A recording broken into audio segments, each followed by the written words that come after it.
morning to you and welcome to the studios of AF Television this beautiful Thursday morning on the program Trending Issues. Time check is 25 minutes past the hour 11 o'clock, and today is Thursday.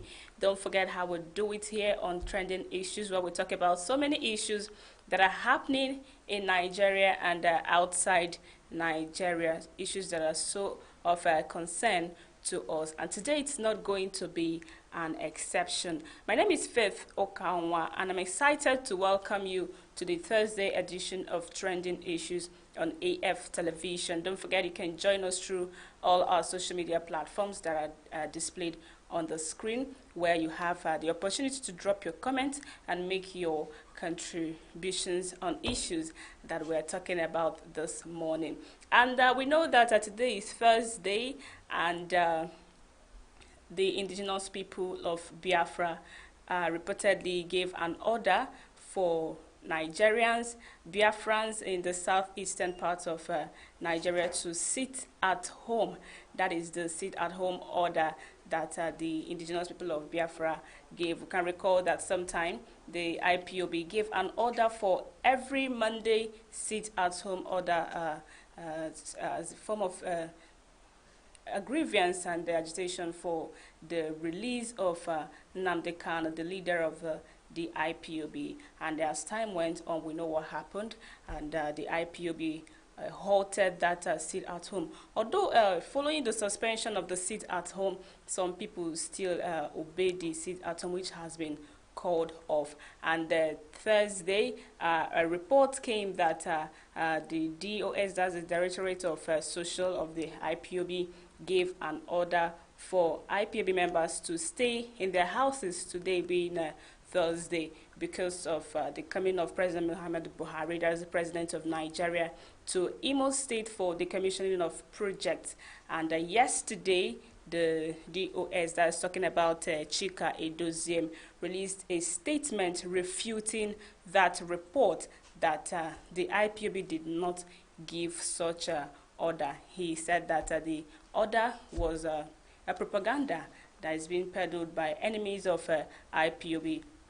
He encouraged everybody in the southeast to go about their daily business, and also told all the security outfits of the IPOB, like the ESN, to make sure that they protect the lives and properties of IPOB members. Even at that, with the statement being released, you can check the roads if you're in Omahia, if you're in Aba and Imo State and some other southeastern states, you find out that the roads are dry, banks are locked, some shops are locked. In some states, we have a partial movement, like in Umahia, some shops are open while some are locked, banks are still locked, and fuel stations are under lock and key, courtesy of a sit at home, which yesterday Chika Edoziem refuted that the IPOB did not give such order. We know what happened, and we know that the governor of Imo State, that's talking about Hope Ozodinma, he said that his Abuja trip yielded a result, as he was able to get the approval of President Buhari to visit Imo State, which is a southeastern state, to come and commission some of the projects that his administration has been able to make. And of course, that report came that President Muhammadu Buhari is not welcome in Imo State, and the IPOB members are asked to sit at home. Of course, Chika has said that that directive did not come from IPOB, and he said that the only order that will be followed is the sit-at-home order that comes from Nnamdi Kanu, which the directorate will approve. And we know that President Muhammadu Buhari has arrived in Imo State. We showed you a live clip of him arriving in Imo State and commissioning some of the projects that he was asked to come and commission. You can see the pictures on the street and on the screen, and some of the projects he commissions are a road on Dick Tiger Street in Owerri, a Nekede Road, and a tunnel at Ebeda Street, and also Iwanyawu Street. These are some of the projects that the president has been able to commission in Imo State, and some of the dignitaries who were on ground during that commissioning is the Deputy Governor of Abia State, that's talking about Right Honorable Ude Okochukwu, and the Ebonyi State Governor, including other dignitaries on ground. Of course, that commissioning, we saw a huge number of people that came out to show solidarity to President Muhammadu Buhari and Governor Hope Uzodinma and the commissioning of project. Even at that, we could see that the roads in Imo State were so empty. And then people are asking, why are the roads empty? The shops are locked. The banks are closed. Everywhere is so vacant. Yet, at the commissioning ground, so many people are there. A huge number of people are there chanting, praising the president, and of course, the governor that attracted the president to the southeastern state. Of course, some people are asking, is it that the sit-at-home gave room for such crowd to come? All right, we don't know, and we know that the sit-at-home has been suspended by the IPOB. So if you are in your house, and on Mondays especially, because on Mondays have become, will I call it an unofficial public holiday in the southeast, because you wake up on Monday and the roads are still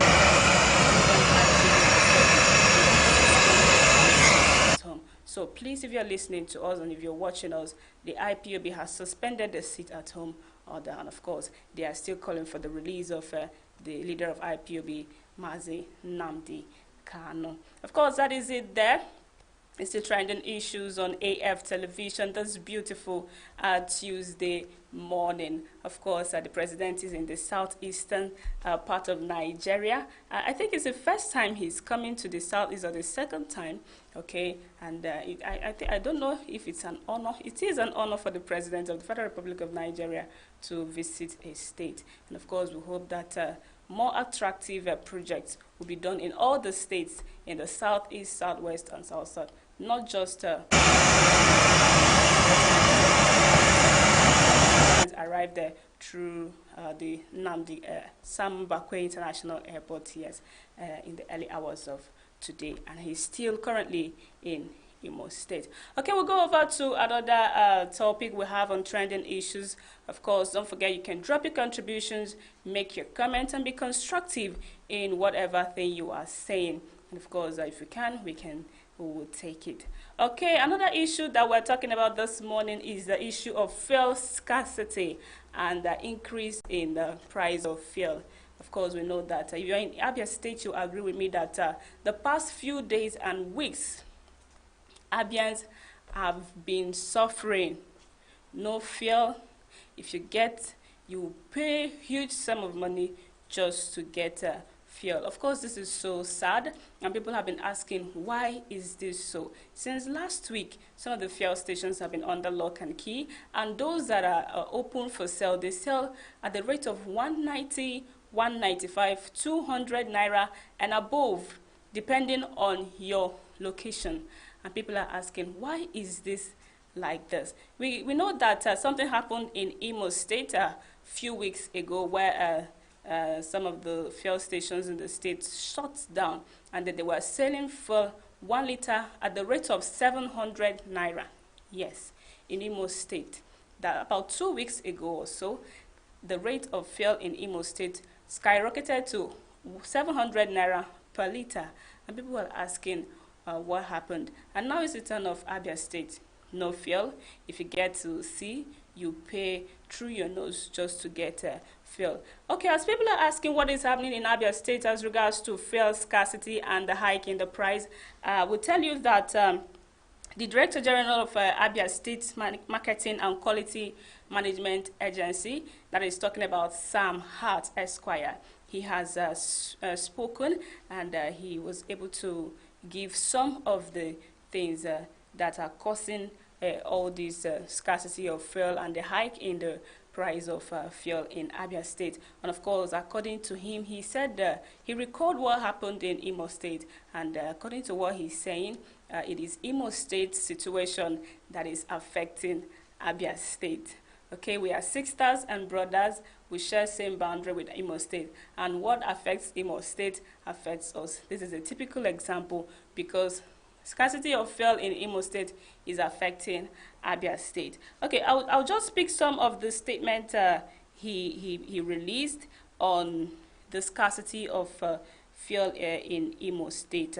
And he said that he tried to explain that the Imo State government were doing some renewal and urban expansion on their roads, and unfortunately a fuel station was affected. I'm just trying to summarize his statement.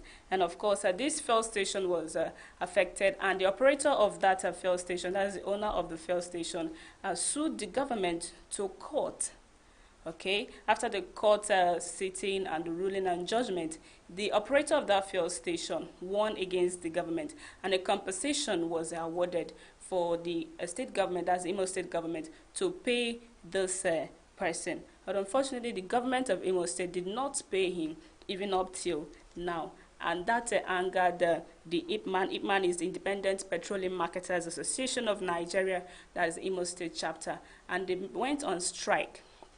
That is a solidarity strike for one of their members, that is the owner of that fuel station that was affected during the demolition and reconstruction of roads. And of course, tank drivers as well went on strike in solidarity, and this made tankers and NPC tankers not to release their fuel tankers, because the ones that have been sent out for marketers in Imo State were still lined up on the road, and people are saying this is so dangerous as it could go aflame.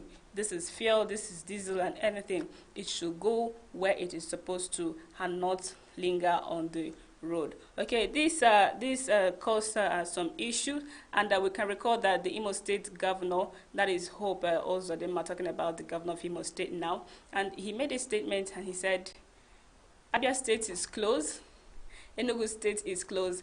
Imo people can go to all these states that they share boundary with to get fuel if the petrol stations in the state refuse to open and sell. And of course, the petrol stations are saying, okay, since our governor has said you are not going to do something about one of us that is that has been wronged, we will continue to be under lock and key. And this made some of the Imolites, that is the Imo indigenes, to come back to Abia State to buy fuel. You know, business people, every opportunity they try to harness it. They try to rip their customers of every opportunity they get. Okay, Imo State is not selling. Wow, we have in Abia State, and that is why the fuel stations in Abia State are now selling at a higher rate. Of course, you cannot blame them entirely, 100%. You cannot blame them, because these tankers that are supposed to convey this diesel, petrol, fuel, and everything to the southeastern governors, southeastern states, sorry, they have stopped coming. Imo State is there, they are not moving. Abia State is here, they are not coming. So the ones that have already in Abia State, they increased their price, and the people are asking, is it supposed to be so? Okay, according to the Director General of Abia State Marketing and Quality Management Agency, Sam Hart, the Abia State government is doing something to rectify the issues. They are working to make sure that the fuel scarcity that is currently being experienced in the state and the high price of fuel is reduced, and everything goes to normal. We cannot stop talking about all these things in the market. Food items are so high, fuel is high, cooking gas is high, everything is so high, and people are asking what exactly is happening in Nigeria. We don't know what is happening. We know that God being on our side, will continue to survive in Nigeria. All right, it's still trending issues on AF television this beautiful Thursday morning. Don't forget to drop your comments and your contributions. Anything you want to tell us, you can call in through our phone lines. The studio line is on the screen. You can also drop your comments on our social media platforms, which are also on the screen. You know how we do it on trending issues. We talk about so many issues that are happening. Of course, this morning we've talked about the IPOB sit at home today. President Muhammad's arrival in the in one of the eastern states, as Imo State, and of course fuel scarcity in Abia State. We'll go over to another issue that is trending, that is talking about the war. Let me just put it like that, war. between the Rivers State government and the Federal Inland Revenue Service, that's the FIRS. Everybody is fighting in Nigeria. And for you to survive in Nigeria, sometimes you have to be very strong-willed, physically, emotionally, and otherwise. You have to be strong-willed. Individually, we are fighting. As a group, we are fighting. Every day, we have so many fights going on. And of course, Rivers State, we know Rivers State, the governor is so, okay, he's a strong man at that. And he's one man that loves doing things that seem impossible.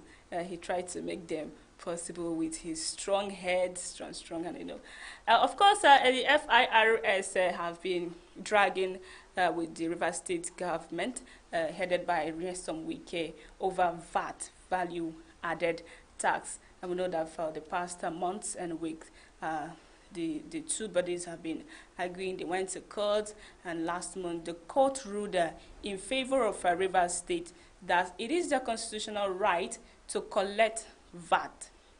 VAT is value-added tax. You can also call it consumption tax, the tax that is gotten from goods. When you buy something, there is a tax attached to the money that you are paying for that goods. And when a service is rendered to you, there is a tax attached to it as well. So all these things we do every day, you are paying tax, even with you knowing or not. Some people will say, me, I'm not paying tax, so you are paying tax. It is not just government workers that are paying tax. Even if you're a self-employed person, you pay tax. Even if you're a student, you pay tax in one way or the other. And of course, as a good Nigerian, if you're a citizen of Nigeria, you're supposed to pay your tax.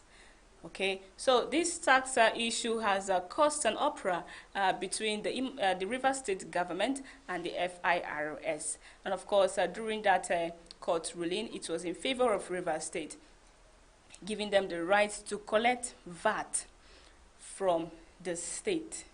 Okay, before it was the FIRS, that's the Federal Inland Revenue Service, that was taking all these taxes and remitting it to the government, and then giving them some quota.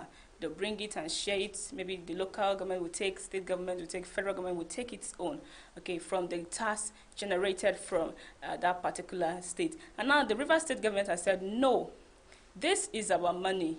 We're supposed to collect it for ourselves and use it to develop our state. It is not the federal government that is supposed to be taking VAT generated from River State. And they went to court. Of course, they won, and FIRS made an appeal before a federal high court in Port Harcourt, asking for a stay on that judgment. Of course, on Monday, we know what happened. They asked for a stay, but the federal high court, presided by Justice Stephen Palm, denied them that plea.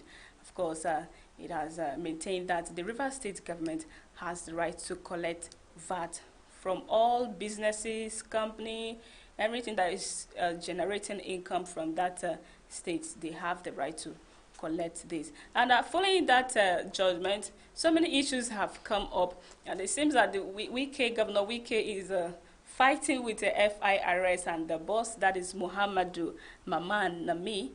They have been fighting when the court says, collect your tax in your state. FIRS is telling people in River State, do not pay to the state government. Continue paying to FIRS. Whereas the state government is saying, if you pay to FIRS, you will have to pay to us as well. That is double tax payment. So for you to be on the safe side, do not pay to FIRS, rather pay to the state. And of course, the governor said that all the business owners and everybody, all taxpayers, are supposed to pay to them. Failure to do so, they will get their premises, their businesses, their organizations sealed off. Of course, the FIRS has approached the National Assembly to do something about that, to restrict the state from carrying out that collection of VAT. Of course, as the saga is going, the River State Governor Nyesom Wike, he made some revelations on this tax issue, and that has caused a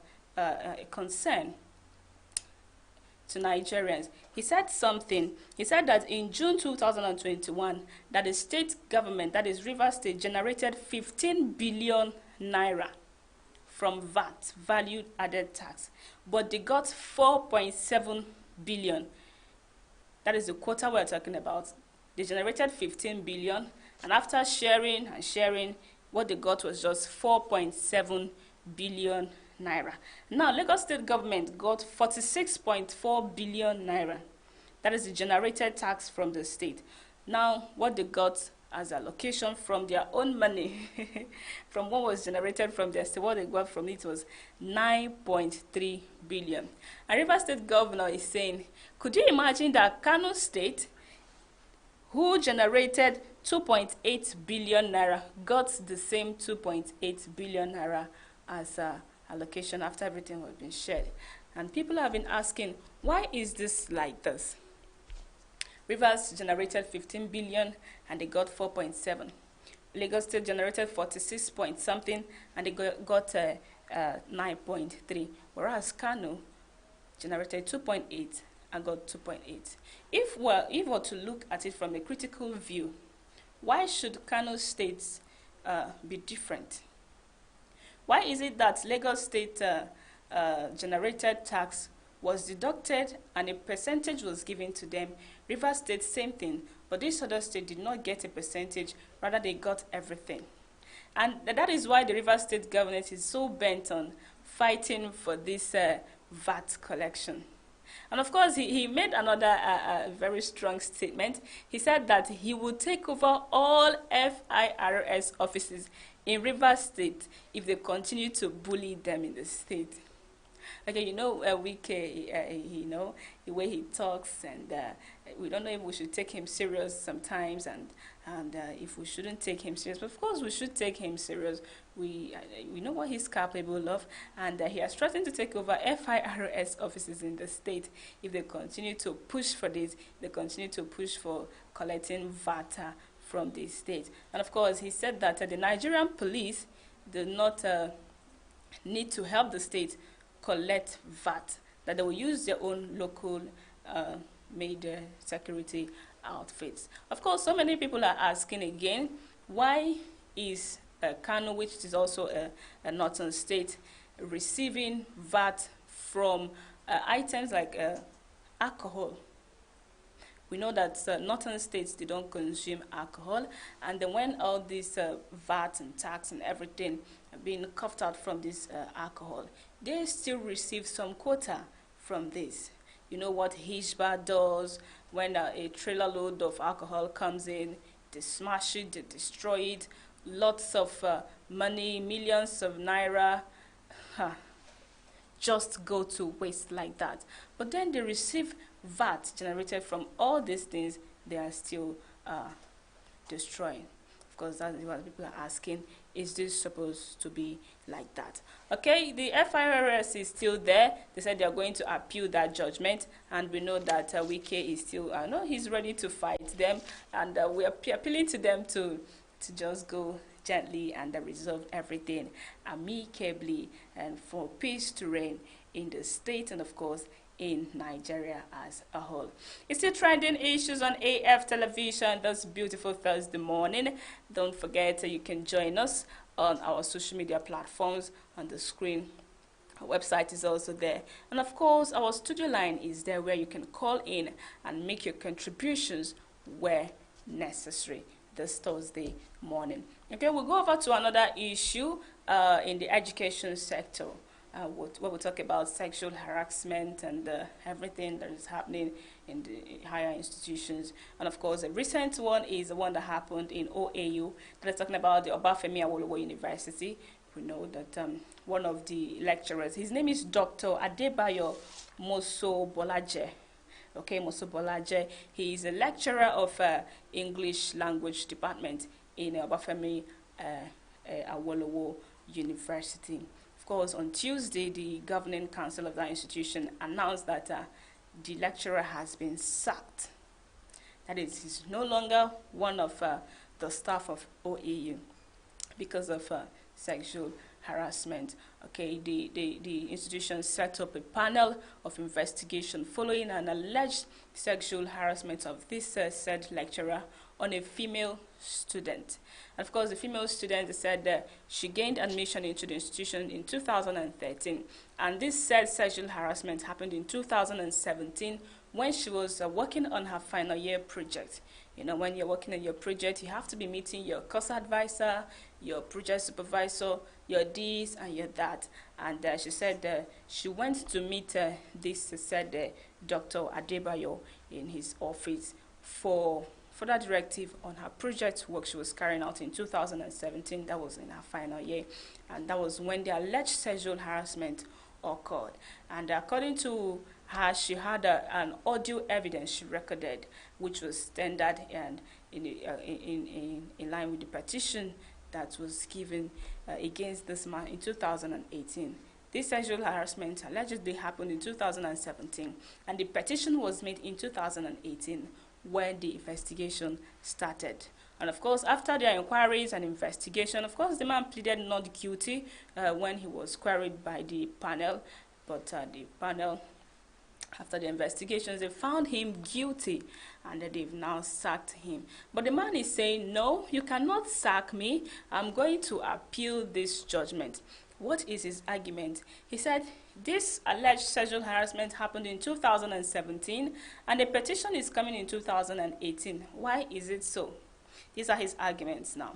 And now he's saying, the said lady that is accusing me of sexual harassment is not visible. We have not seen her. We don't know her.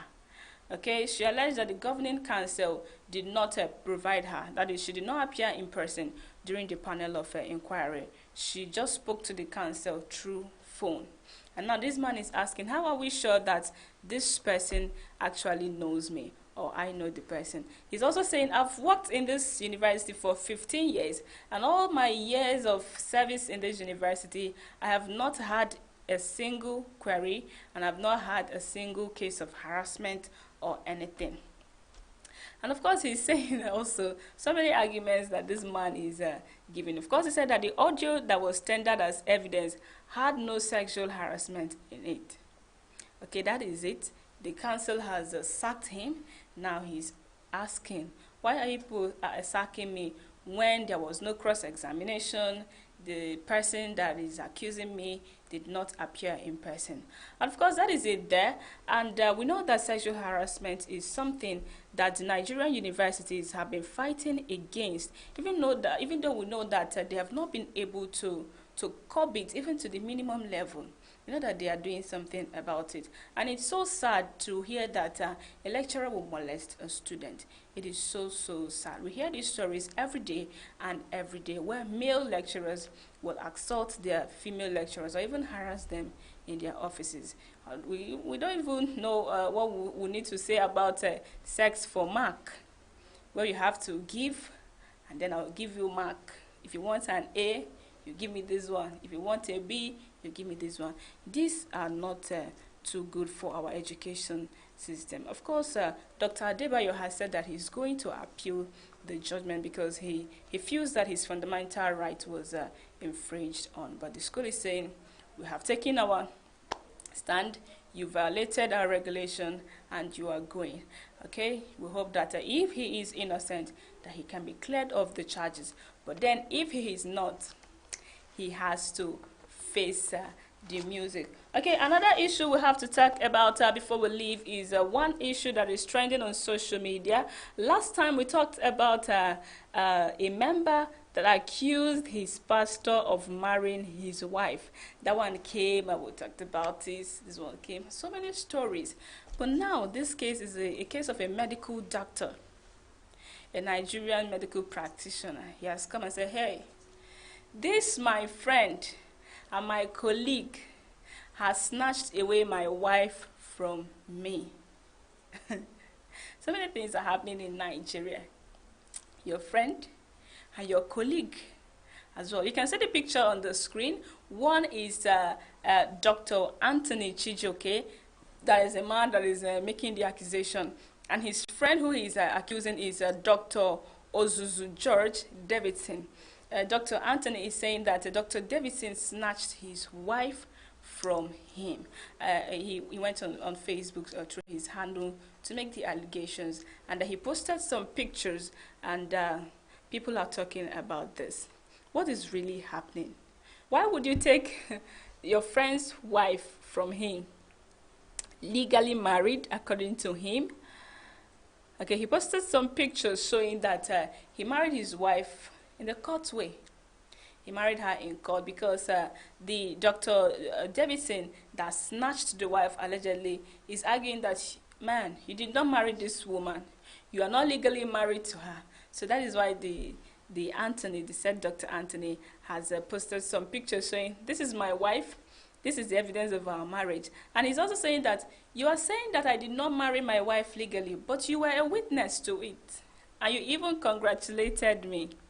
Of course, he's also pointing accusing finger to another doctor, Dr. Sino. He said that this doctor is also my friend, but he connived with this other doctor to take my wife from me. Of course, he said that Dr. Davidson invited his wife from USA to Nigeria, Abuja, where he allegedly slept with her. They traveled to Dubai, came back to Abuja, and this man is saying, why would the Association of Dentistry and all this Medical Doctors Association not do something against this man that has allegedly taken his wife? Okay, he also put an argument that even this man that connived with them to take my wife away from me, I harbored him in my house for years. And the man that snatched his wife was his friend, and they have known for 8 years. So the story continues. People are asking, why would this woman do such a thing to her husband? The husband is crying foul, and why, and why, and why? Now the wife has responded, and she said something. You know, when some issues like this come up, of course, there should be a response. And we find out that when the woman is responding, it's always towing towards maltreatment, abuse, domestic violence, and what have you. And sometimes you wonder, are these actually real? Of course, the wife that was allegedly snatched away, she's crying foul. She said, this man used to abuse me. The marriage was so hell. And I left him. After 6 months after leaving him, that was when she started mingling with her husband's friend. Now, according to her, she said that she wanted to file a divorce. She wanted to file for a divorce, but when she went for the process, she now found out that she was not legally married to this man. Can you beat that? Can you just imagine? You just wake up one day and say, oh, this is my husband. I'm not even legally married to him. Oh. You now pack your bag and then you go to meet his friend. Is that really what happened? We don't know. That is what she's saying, that she is not legally married to the Dr. Anthony. But Dr. Anthony has posted pictures. These are the evidence of our marriage. These are our marriage certificate from court showing that I am legally married to this woman. Of course, he has said that the Dr. Davidson is threatening him and his family with legal battle. I will sue you. But now he's saying that he's going to fight him with every legal means available. Okay, that is their issue there. Now let's talk about marriages. What is actually happening in marriages of today? You wake up today, you hear that these ones are married. Then you wake up tomorrow and you hear that they've separated. We are no longer interested in this marriage. You know, for the past week, we have so many issues of separation and divorce, especially from the celebrities' angle. Two-Face and Annie, Rude Boy and Wife, so many issues. And people are asking, why is it like this? What actually causes divorce? Is it non-compatibility? Is it adultery? Is it not love, lack of love? What exactly causes divorce? What causes divorce? Your pastor will just snatch your wife from you. Boom, you wake up and you see your wife with your pastor, married. How would you feel? Okay, in the olden days, they usually tell us that in the olden days, divorce was not like this. Marriage was for better, for worse. If you're married, you continue to stay married. And even the oaths that they take before the altar during marriages, they say for better, for worse. And then you get married, which is for better, and something happens tomorrow, you leave. What happened to that for worse in that oath? Should we just scrape that part from the oath and vows that we take from in church during marriages, and say for better, for better? You find that you see most marriages that maybe when the man falls sick or the wife falls sick, the other partner will just leave the person. That there was a scenario of a man that actually trained his wife in school, and they got married. All of a sudden, this man went down. No work, no business. Poverty became his friend. And his wife, who he trained through school, left him. Can we say that women are the most, how would I put it? Should we say that women are the ones that are so daring in this aspect of marriage? That is, women do not like for worse. They stay for better, for better. When the going is good, we are there. But then when the going turns back, turns sour, things have changed, the story has changed, no more money, nothing, women change. Is it supposed to be like that? Of course it's not supposed to be like that. And that is why we're praying to God to give us the ability to be sustained in marriages. Marriage is not an easy task. Even relationship, normal relationship is not an easy task. Okay, you have to be mature enough, upstairs, in heart, in all ramifications, you have to be mature enough and know that this is a lifetime journey. And when you have signed in for it, you're supposed to stay married. If you're married, please stay married. Divorce is not good. It's not our culture. We heard this from Western parts. You know, white people, Igbo, they get married today. Tomorrow they said, we're no longer married. And they go there. It's their way of life. And we can do nothing about it. But what we are saying is, we that are in this part of the world, it is not our culture. It is not our identity. And that is it. All right, you're still trending issues on AF television this beautiful Thursday morning. And we've talked about so many issues that are trending in Nigeria. And, you know, the issues we talked about, the IPOB sit at home, President Buhari's arrival in Imo State, fuel scarcity in Abia State. Of course, we told you what actually caused this fuel scarcity, and of course other issues that we've talked about this morning. Till we come your way next time, thank you so much for being part of today's trending issues on AF television. My name is Faith Okanwa. Bye for now.